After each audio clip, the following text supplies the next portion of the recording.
Chapter 13. This is this is uh, an interesting chapter. It's a good chapter, and this is where we are introduced to the Antichrist or the beast and the false prophet, and we learn about the beast system here. So, um, what I'm going to end up doing is breaking this into two parts. I don't think we're going to get through past the beast tonight, and then next week we will learn about the false prophet. So, um, chapter 13, starting in verse 1, I'll read through. Let's see, I think I'm going to go up through verse 10, and then we will pick it up next week, unless we have more time. So let's see how this goes. Starting in verse 1, the beast from the sea. And so it reads, Then I stood on the sand of the sea, and I saw a beast rising up out of the sea, having 7 heads and 10 horns, and on his horns 10 crowns, and on his heads a blasphemous name. Verse 2, Now the beast which I saw was like a leopard, his feet were like the feet of a bear, and his mouth like the mouth of a lion. The dragon gave him power, or gave him his power, his throne, and great authority. And I saw one of his heads as if it had been mortally wounded, and and his deadly wound was healed. And all the world marveled and followed the beast. So they worshiped the dragon, who gave authority to the beast. And they worshiped the beast, saying, Who is like the beast? Who is able to make war with him? And he was given a mouth speaking great things and blasphemies, and he was given authority to continue for 42 months. Then he opened his mouth in blasphemy against God, to blaspheme his name, his tabernacle, and those who dwell in heaven. And it was granted to him to make war with the saints and to overcome them. And authority was given him over every tribe, tongue, and nation. Excuse me. Verse 8, All who dwell on the earth will worship him, whose names have not been written in the book of life. Excuse me, I'm sorry. Book of life of the Lamb, slain from the foundation of the world. If anyone has an ear to hear, let him hear. He who leads into captivity shall go into captivity. He who kills with the sword must be killed with the sword. Here is the patience and the faith of the saints. There's a lot to unpack here, so let's get started and we will dissect this section here. So we have the first character is the beast rising from the sea. Excuse me. And so verse 1, John's vision of the beast rising from the sea. It says, Then I stood on the sand of the sea, and I saw a beast rising out of the sea, having 7 heads and 10 horns, and on his horns 10 crowns, and on his heads a blasphemous name. So it says, when he says, then I stood on the sand of the sea, we saw in Revelation 12 last week in John's vision mainly had a heaven view. And so, in fact, from the beginning up until last week, everything's pretty much been a view of heaven. So now the scene is shifting. His vision of what's going to, the prophecy is shifting now to earth. And so in his vision, he stood on the sand of the sea. So in scripture, the sea usually will represent the nations or people, the multitude of people. So John sees the beast rise from the nations. And so that's pretty much what he's saying here. He's seeing this beast creature or person who is the beast rising up coming out of the people, out of the nations. So this will be a leader coming out of the people. And so many people today we love the sea. I mean, those of us who grew up in Southern California love the ocean. Um, but as a whole, in the old days, the Jewish people in biblical times regarded the sea as a wild, untamed, frightening place. And while ancient Israel under Solomon had a navy, it turned out that Hiram, the king of Tyre, supplied all of its sailors.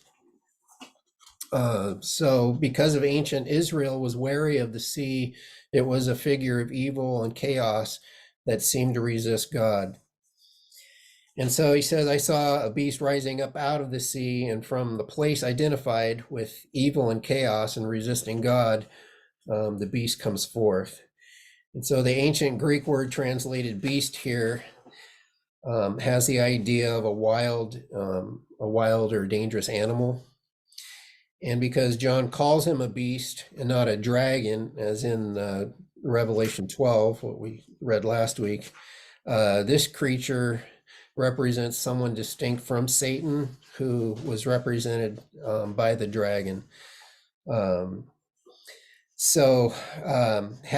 the 7 heads and 10 horns says, though this beast is distinct from the dragon or Satan, he is still closely identified with him. And he is not the dragon, but he is like him, because the dragon also had 7 heads and 10 horns. So any creature with 7 heads would be hard to kill. Let me get rid of my paper clip here.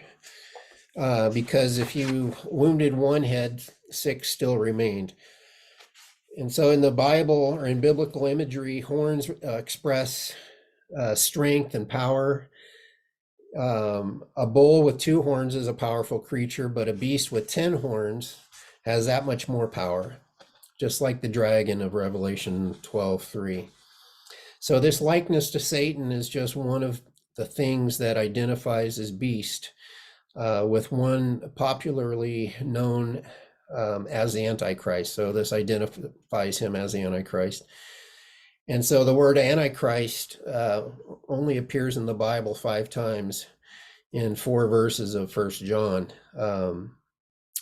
and 2 John. So the first 3 verses of 1 John 2:18, 2:22, and then 1 John 4:3, and then 2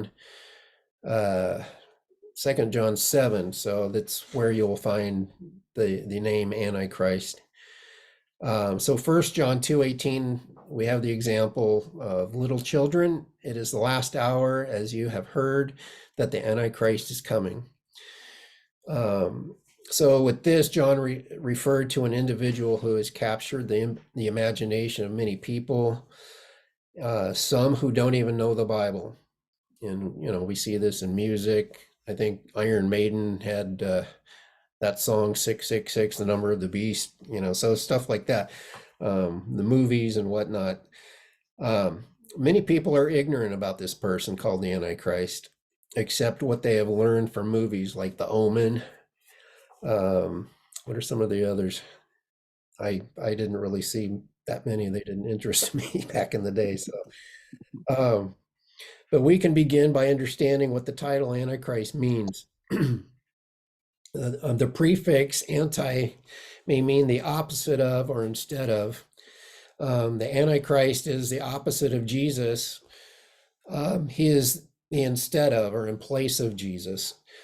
And this has made them think that the Antichrist will appear as a supremely evil person, that as much as Jesus went around doing good, this guy will go around doing bad.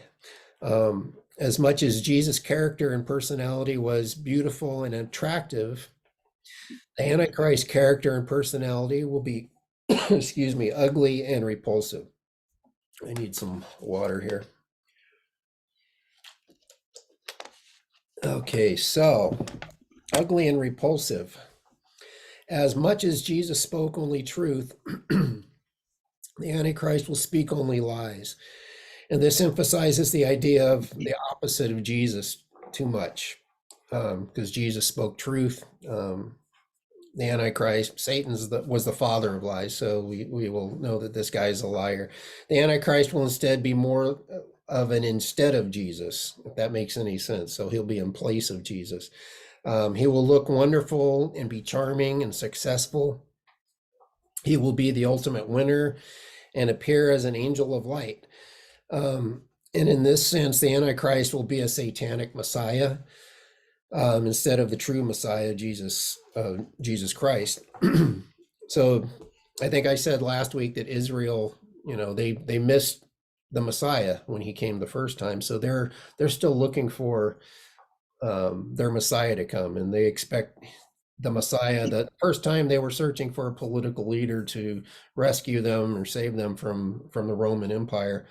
And it's going to be kind of the same situation this time. They're still looking for this person to come and be a political leader that's going to save the nation of Israel. So they missed Jesus the first time, and they're going to miss him the second time too. Or they're going to believe that this guy who is the Antichrist will be their Messiah, but he's actually an imposter.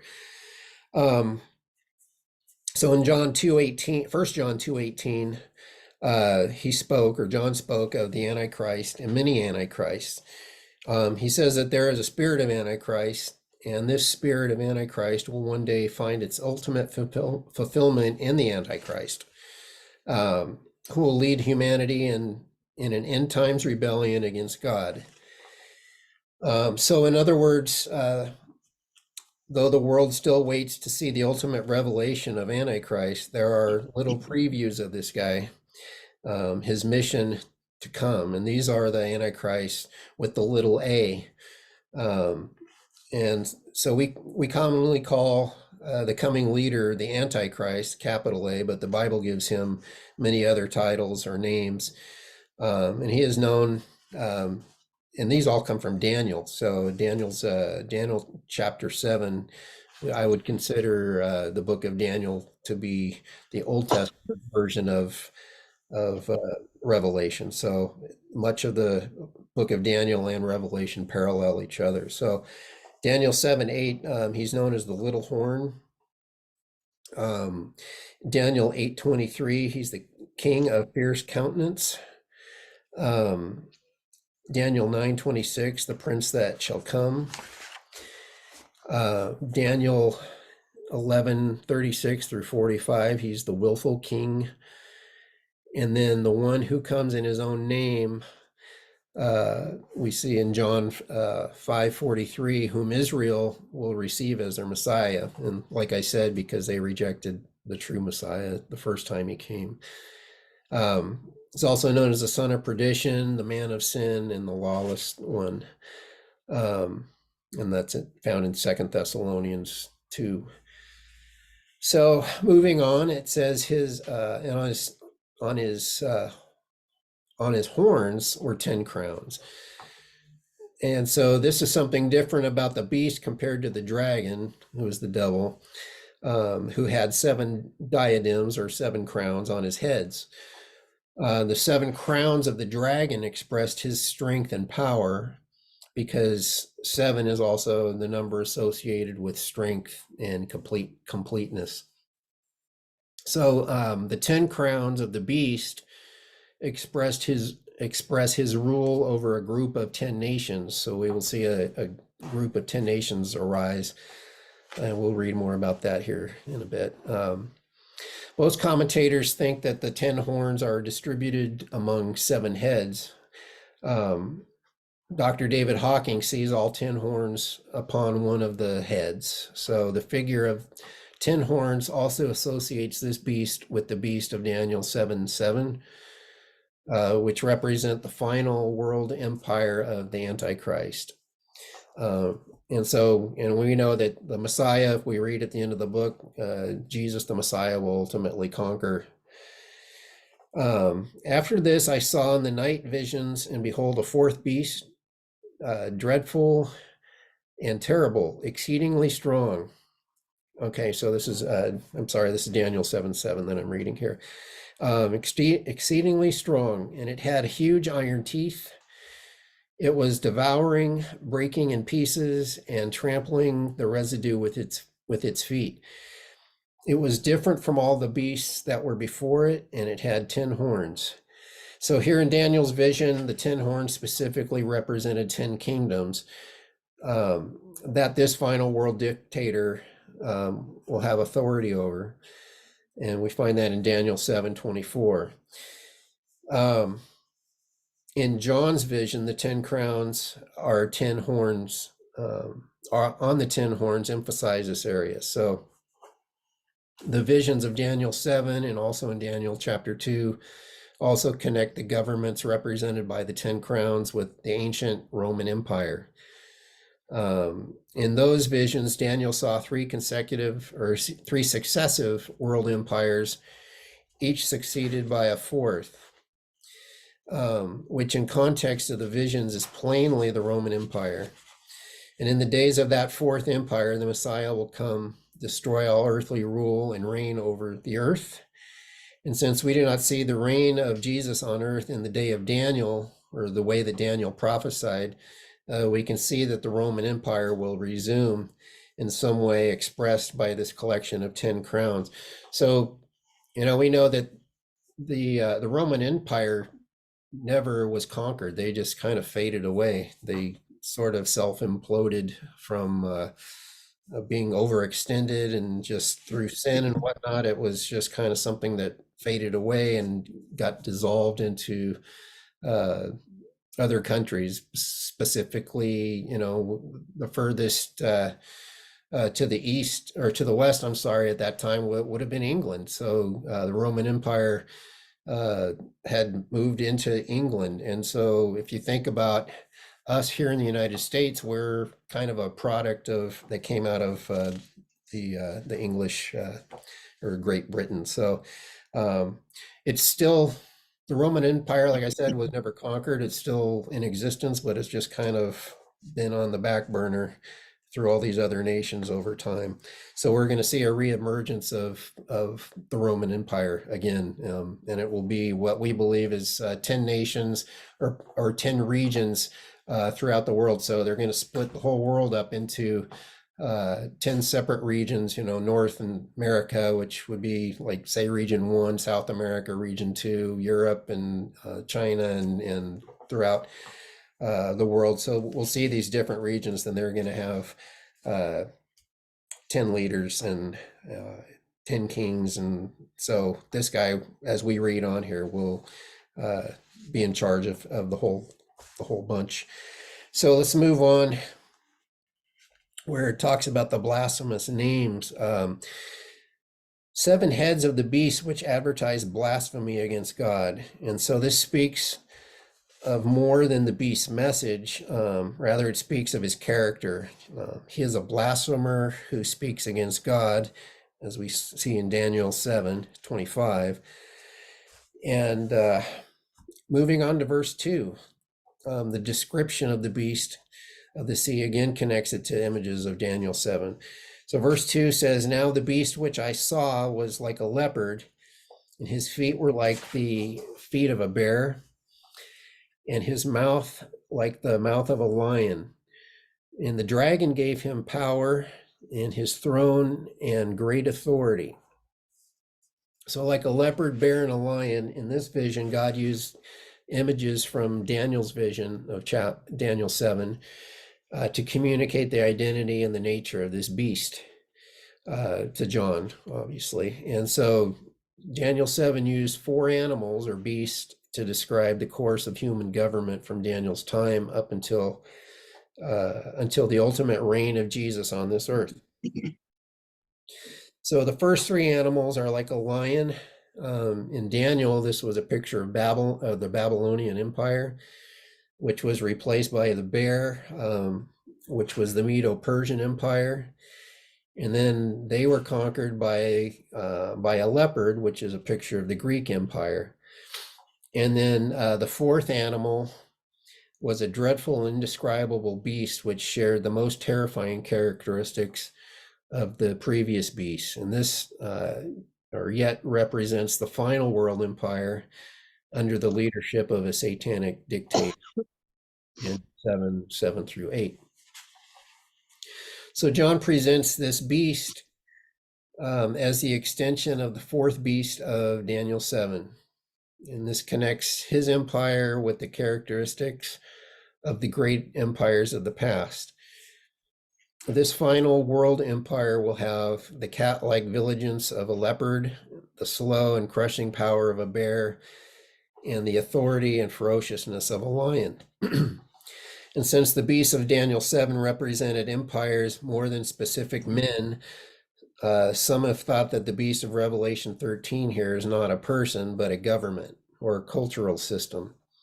And many believe that the beast is a broad picture of totalitarian governments, and especially the totalitarian, wow, I can't say that, states of the 20th century.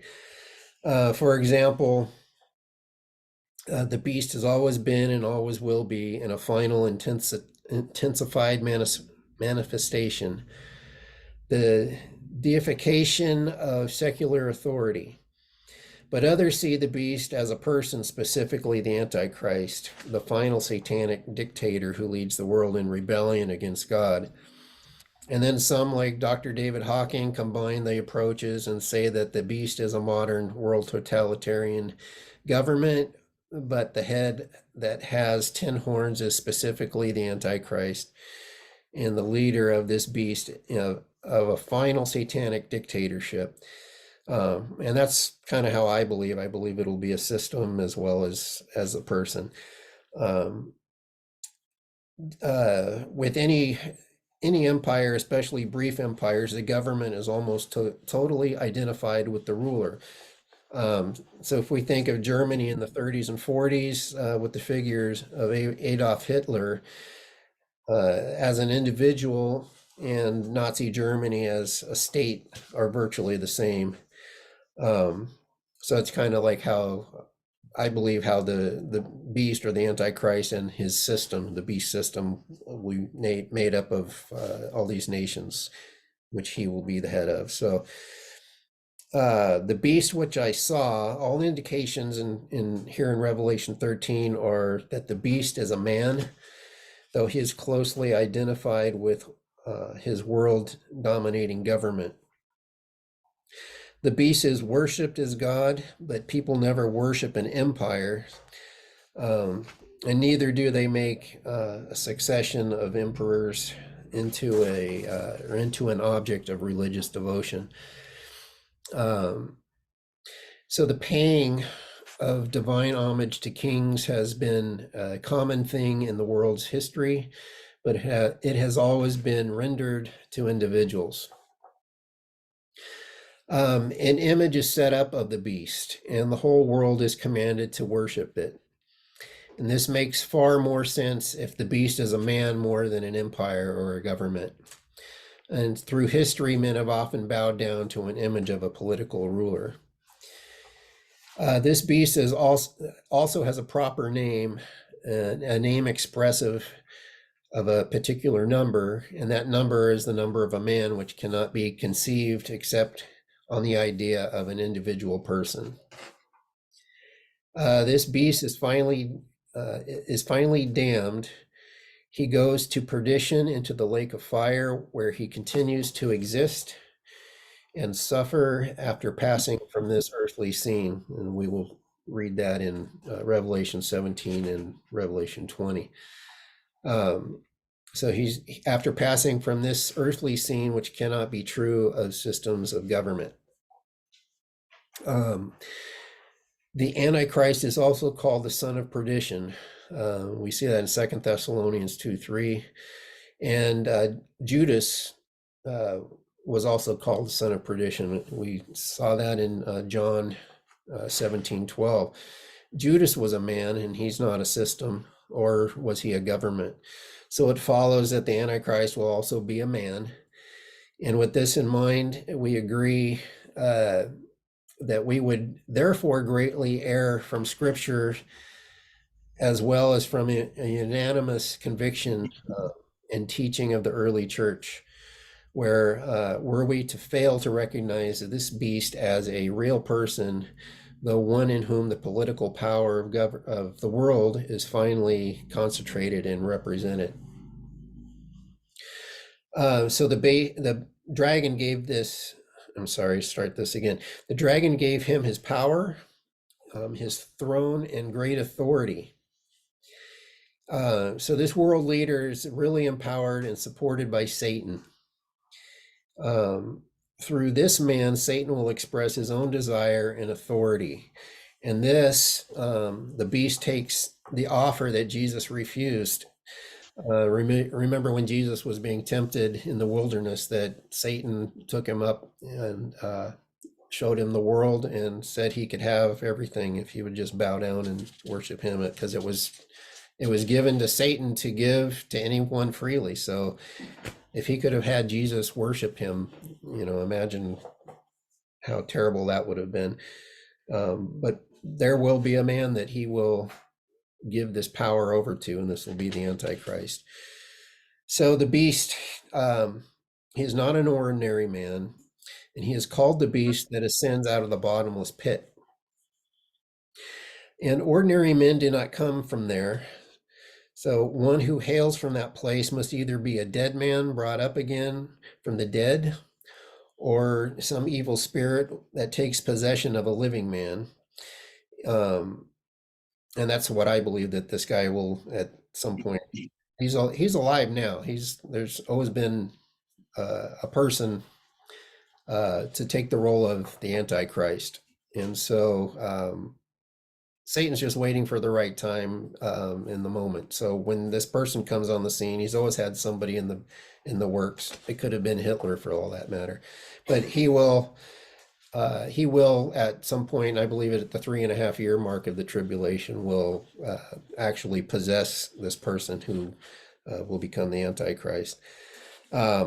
So where did I leave off? One who hails from the place must either be a dead man or brought up again from the dead, or some evil spirit which takes possession of a living man. But in either case, the beast as a person is an extraordinary and supernatural being. It may be that Satan himself takes possession, which I believe, of this man, and this is what makes him exceptional. And this was the case with Judas when he was possessed by Satan. So moving on to verse 3, we have the beast in his wound. And so verse 3 says, and I saw of his heads as if it had been mortally wounded, and his deadly wound was healed. And all the world marveled and followed the beast. So one of his heads, as if it had been mortally wounded. This is a head wound, or a mortal wound. It's not a superficial injury. And perhaps it is the result of God's judgment against the beast.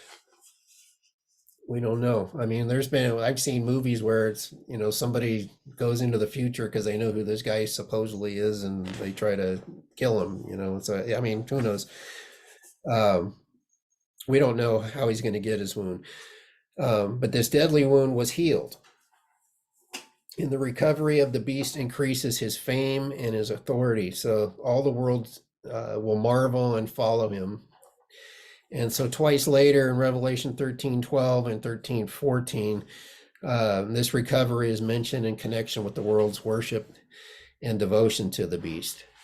So somehow he's going to resurrect or appear to be dead, or and come back to life, but the world's going to end up worshiping this guy, thinking that he's like Christ who rose from the dead, that this guy will be a Messiah-like person.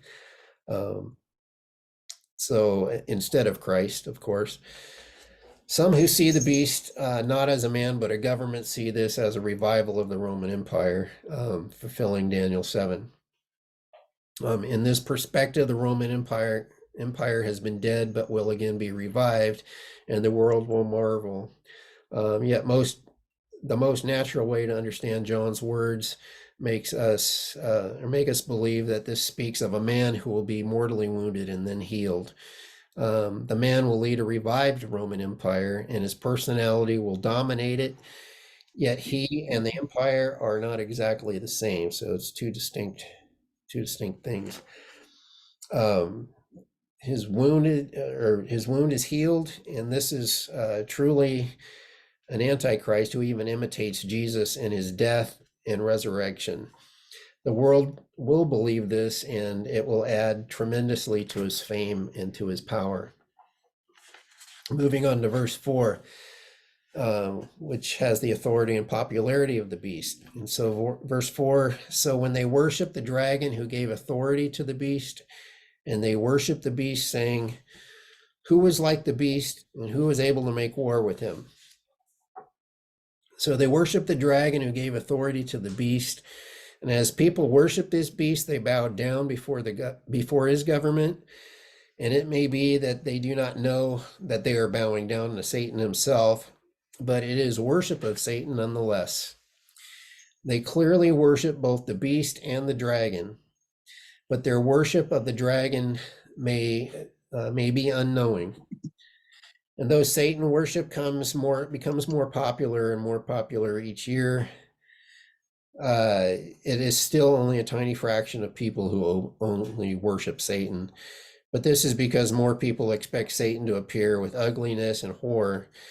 Of course, this is wrong, for Satan himself can transform himself into an angel of light.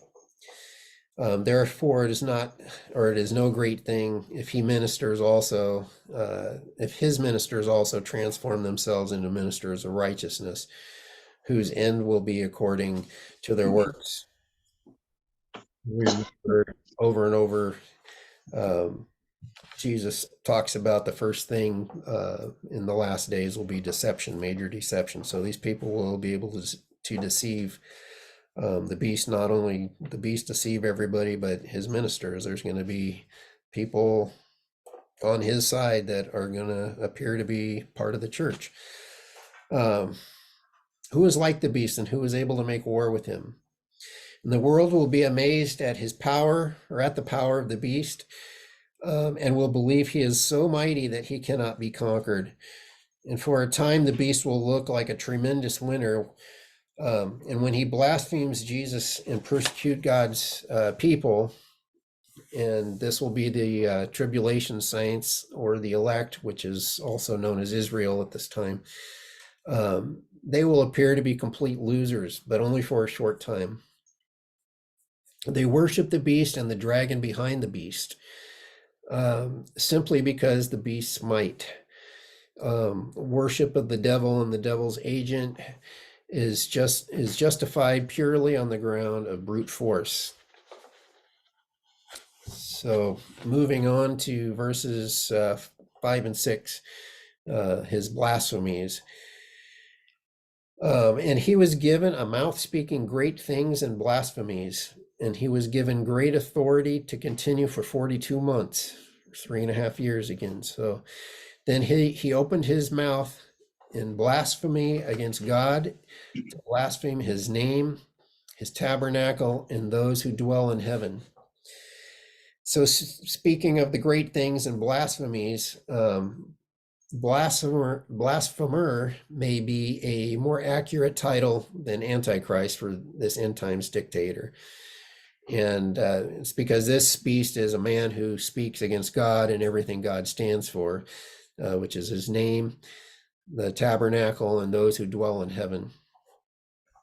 So some Roman emperors blasphemed God in this way, but they did not fulfill the prophecies, even if they did prefigure their fulfillment. So he was given great authority to continue for 42 months. And the beast continues without restraint by God for a period of 42 months, which is the familiar 3.5 years. And the duration of the period shows that the beast has full reign for the first half of the final 7 years. And during this whole time, he is still under God's authority. Why does the beast blaspheme those who dwell in heaven? So why does he blaspheme those who dwell in heaven? And this means he speaks against those who are taken in the rapture and are therefore out of his reach.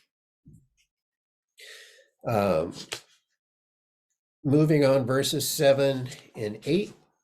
And this is where the beast makes war with the saints. And so it says, it was granted to him to make war with the saints and to overcome them. And authority was given him over every tribe and tongue and nation. All who dwell on the earth will worship him, whose names have not been written in the book of life of the Lamb, slain from the foundation of the world. So it was granted to him to make war with the saints. And so in Revelation 12, that described the broad phenomenon of satanic persecution during the tribulation period. And here the main instrument of that persecution is revealed. This is the government of the beast, which will persecute and kill all those who do not bow in worship of the beast. To overcome them, overcome does not mean that the beast can overcome the faith of the saints, but that he can destroy their physical lives and, by all appearances, defeat the cause of God's people on this earth. So the question is, who are these saints who are overcome by the beast? And various views of the timing of the rapture would determine who these persecuted ones are. So those who believe in the pre-tribulation, which I do, and I believe we all do, believe that these saints are God's people who come to Christ after the church has been raptured. Those who believe in a post-tribulation rapture believe that these saints are God's people who are on the earth before the final rapture, including what we think today as the church. Jesus said of the church that the gates of Hades or hell will not prevail against it in Matthew 16:18. If this group of saints, a term not exclusively applied to the New Testament church, is overcome by Satan, perhaps they are not the same New Testament church that Jesus spoke of. All who dwell on the earth will worship him. So this final world dictator will demand and receive worship from the whole earth, but those who worship him pay the price. For they are those whose names have been, who have not been written in the book of life. And how will all who dwell on the earth worship him? That's the question. It will probably be after the pattern of the worship demanded by the Roman emperors in the days of the early church. And there were times in the early church when all residents in the empire were required to burn a pinch of incense before the statue of Caesar and say, Caesar is Lord. But the Christians refused to do this and were persecuted because of it. The Romans saw it as an act of political allegiance, but Christians rightly saw it as an act of religious worship. After the great and terrible totalitarian rulers of the 20th century, which were, Stalin and Lenin and Hitler, Mao, it isn't hard to imagine a dominating world leader who demands such a declaration of allegiance, tantamount to worship. So here we have the question of the book of life, and it contains the names of all of God's redeemed. The idea is that worshiping the beast and having your name in the book of life are mutually exclusive. The lamb slain before the foundation of the world. And this deeply meaningful title for Jesus reminds us that God's plan of redemption was set in place before he even created the beings who would be redeemed. God wasn't surprised by the fall of Adam or any other evidence of the fallen nature of man. God isn't making it up as he's going along or as he goes along. It is all going according to his plan. God the Son had a relationship of love, had a relationship of love and fellowship with God the Father. And he had this relationship before the foundation of the world. We read in John 17:24. The work of Jesus was ordained before the foundation of the world, which we see in 1 Peter 1:20. And then God chose his redeemed before the foundation of the world. We read that in Ephesians 1:4. So names are written in the book of life before the foundation of the world. And the kingdom of heaven was prepared for the redeemed before the foundation of the world. So I believe, so we all of our names were written in the book of life, and I believe he removes our names if we refuse to accept the Lord by the time we pass away. So then our names are removed from the book of life. Moving on to verse 9 and 10. And where are we on time? So we still have about 10 minutes here. A warning to all. If anyone has an ear, let him hear. He who leads into captivity shall go into captivity. He who kills with the sword must be killed with the sword. And here's the patience and the faith of the saints. So he who has an ear to hear, let him hear. This introduces a solemn word of warning meant to capture the attention of all who hear. He who leads into captivity shall go into captivity. This means that the functionaries of the beast are not without guilt. And though these things are prophesied and part of God's predetermined plan, it does not lessen in the slightest way man's personal responsibility. If you work for the beast and lead others into captivity, you certainly shall go into captivity yourself. We see this even today, if they still are trying the Nazi war criminals or soldiers for war crimes. So God will continue, or God will measure unto you what you have measured to others. So this may have a secondary or additional meaning. There's no hope in fighting against the Antichrist. The only way of victory is steadfast faith and endurance in Jesus. So here's the patience and the faith of the saints. Though they are viciously attacked by the Antichrist and his followers, the saints of God must keep steadfast faith in the ultimate justice of God, and he will reward their persecutors and with persecution of his own. So we will see that at the end as the persecutors will get theirs in the end. I'm going to stop here because if we get into the beast rising from the land, that's going to get into a whole nother subject. So we're going to save that for next week. We'll get into the false prophet and take as much time. So there's a lot to digest here in this just this first half of chapter 13. Anybody have questions?